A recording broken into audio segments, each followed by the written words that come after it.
Mais aujourd'hui, pour développer aujourd'hui Idiofa, il nous faut un budget conséquent, où Idiofa aussi peut se retrouver dans le lot de gens qu'on doit peut-être prioriser. Mais aujourd'hui, avec cette proposition de 7 milliards de dollars américains, est-ce que vous pensez que cela va répondre aux attentes de la population d'Idiofa ainsi que de la population tout entière, vu déjà les promesses faites par le président de la République, Félix-Antoine Tshisekedi, lors de sa campagne électorale?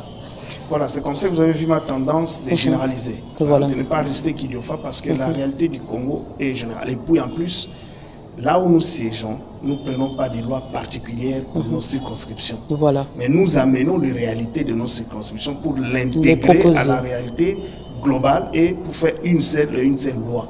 Parce qu'il n'y aura jamais de loi budgétaire uniquement pour Idiofa. Mais néanmoins, notre voie dans le lobbying managérial politique qu'on peut mettre en place, nous pouvons avoir une grande partie d'investissement gouvernemental dans des domaines dont je suis en train d'énumérer. Électrification, l'agriculture industrielle, et les routes des dessertes agricoles, quelques ports tout au long de la rivière Kassai pour évacuation de tout ce qui sera produit de ces côtés-là. Donc, alors, mais les 7 milliards, généralement quand on parle de budget, les gens viennent avec des chiffres. Effectivement, les chiffres, c'est ça qui fait le budget. Mais les chiffres viennent d'où? Quand on injecte les chiffres dans le budget, il faut aller d'abord dans ce que c'est le budget.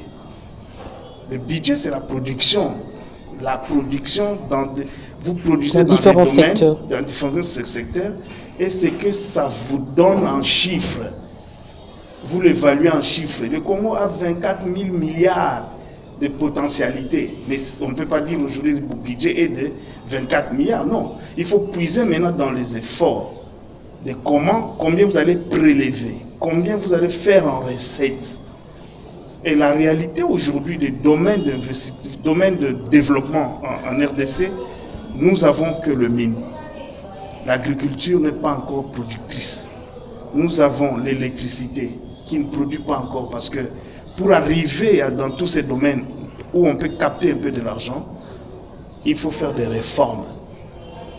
Et le Congo, depuis Congo belge jusqu'au Congo Zaïre, les lois qui nous ont gérés ont fait de l'État, quel est le terme que je vais utiliser pour la bonne compréhension, tout revenait un peu à l'État.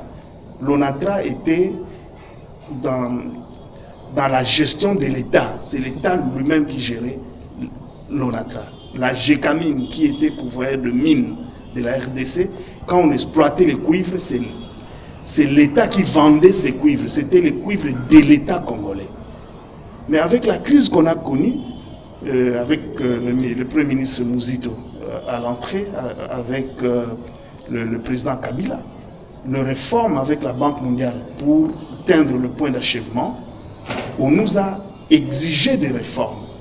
Et dans les réformes, on nous a donné les secteurs où on pouvait capter de l'argent pour rembourser la dette, le minimum qu'on a demandé, et puis annuler cette dette-là.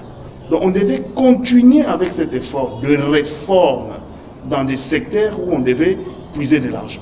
C'est ce qui fait aujourd'hui qu'on produit plus qu'on a produit hier, en termes par exemple de minerais, mais on ne gagne pas comme on a gagné hier. Parce que le produit qu'on vend dans le marché, sur le marché international est d'origine congolaise, mais les dividendes n'est pas les dividendes de la République. De la RDC. Donc la RDC ne prend que sur le plan d'impôt. Et c'est comme ça dans les nouveaux codes, on dit, c'était d'abord le fait d'éliminer ou de réduire, d'atteindre le point d'achèvement, c'est-à-dire de réduire la dette ou d'annuler la dette. Mais maintenant qu'on devait continuer dans des recettes pour permettre à ce que le Congo se développe, entrer dans des projets, transformer le pays, moderniser le pays, les ressources maintenant devaient venir de bénéfices réalisés. Et le nouveau code maintenant fait une augmentation des taxes ou des impôts que tous ceux qui exploitent dans ce secteur doivent donner aujourd'hui. Hier, on a donné beaucoup d'exonérations ou des réductions des taux pour permettre que ce soit attrayant. Parce que la GECAMI n'est plus la seule structure pourvoyeur. Maintenant, on a donné au privé. Et c'était ça la première réforme qu'on a faite dans les domaines de mines. Alors, mais maintenant, de mines, nous sommes passés maintenant à l'énergie. Nous sommes passés aux assurances. Il n'y a qu'une année. La mise en place, il n'y a que 2 assureurs qui viennent, des développeurs qui viennent d'arriver. Et du côté qui se battent encore. Donc, il faut attendre le résultat après. Du côté énergie aussi, on a libéralisé de ce côté-là. Il y a 2 ou 3 qui évoluent encore là-dedans. Mais quels sont ces assureurs? On peut le connaître déjà? Oui, il y a 2 ou 3 d'ailleurs. On a montré. Il y a Sophie Bank, je pense qu'il a une branche d'assurance. Et il y a aussi la Robank, qui a une autre branche. C'est à partir de l'autorité de régulation. Ça a pris d'abord le temps parce que les réformes, ce sont des lois. Et les lois passent par des étapes et des procédés. Enfin, quand vous le mettez sur le marché, les capitaux peuvent venir parce que les lois sont là. Et c'est les lois qui dirigent ou qui guettent ou qui protègent les investissements. Alors, c'est comme ça qu'on a connu des problèmes. Tous les domaines ici d'exploration et d'exploitation peuvent faire appel aux capitaux extérieurs. Mais ils ne viennent pas. Pourquoi? Parce qu'il n'y a pas de loi qui suscite, qui sécurise, je vais dire, le développement de toutes ces choses-là.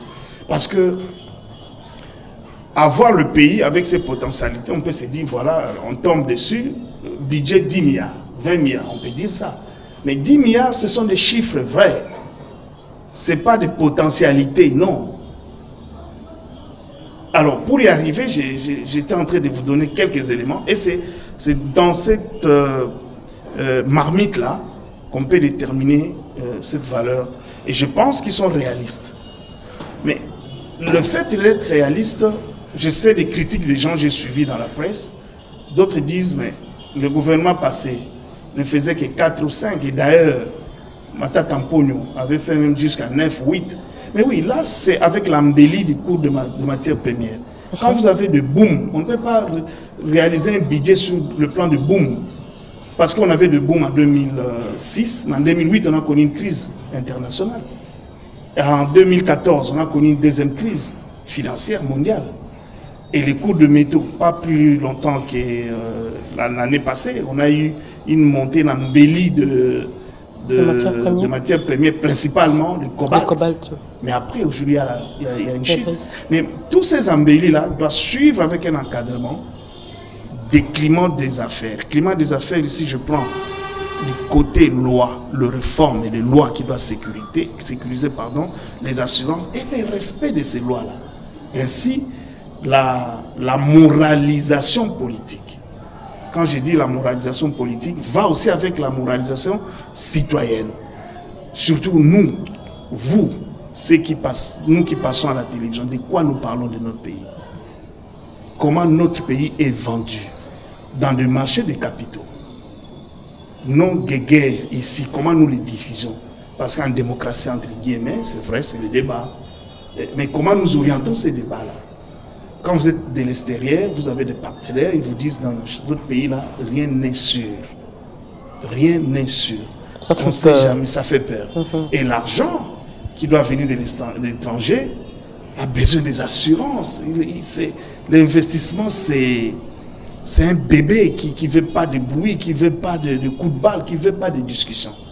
Et nous sommes à ce niveau des choses. Maintenant, contrairement à d'autres pays qui ont rassuré la paix, les investissements courent par là. Et même les institutions internationales de Bretton Woods, quand ils veulent vous accompagner, ils exigent cela. Parce qu'ils ne peuvent pas venir travailler pour un camp qui doit dominer l'autre camp. On vous a donné l'exercice politique qui est un exercice de concurrence politique. Mais si vous allez au-delà de concurrence politique pour détruire les droits de l'homme, pour détruire le bien-être des concitoyens, pour déstabiliser la région, le monde va s'éveiller. Et à dire que le Congo, c'est un pays stratégique. Donc la paix, c'est vraiment suivi sur le plan international. Parce que l'air cobalt, je dis bien, l'air cobalt qui est ici, c'est-à-dire de matières premières pour leurs usines. Il ne faut pas que ça soit dérangé. Vraiment. Sinon, là-bas, on va créer du chômage. La forêt, qui est encore de réserve pour leur existence, ne peut pas être dérangée. Vous avez vu, quand il y a eu l'incendie en Amazonie, comment le monde s'est levé. Donc, toutes ces choses-là, pour revenir au budget, je pense que c'est réaliste dans un premier temps. Mais quand ils vont corriger ce dont même les gouvernements antérieurs ont décrié, la fraude, la corruption, les tribalismes, la capacité des gens de gérer pour l'État. Quand on élimine tous ces mots, ou on réduit tous ces mots-là, on peut avoir un surplus. Il n'est pas interdit de réaliser des bonus sur le budget. C'est-à-dire ce qui est prévu, qui est réel, la loi l'exige comme tel. De 7 milliards, je pense, c'est raisonnable. Mais c'est un défi. Le défi, c'est de voir ce budget d'aller au-delà, réaliser des bonus. Au lieu de 10 000 prévus, on réalise, au lieu de 7 000 prévus, on réalise 10 milliards. Voilà, donc on a 3 milliards de plus et ça peut faire des bonus de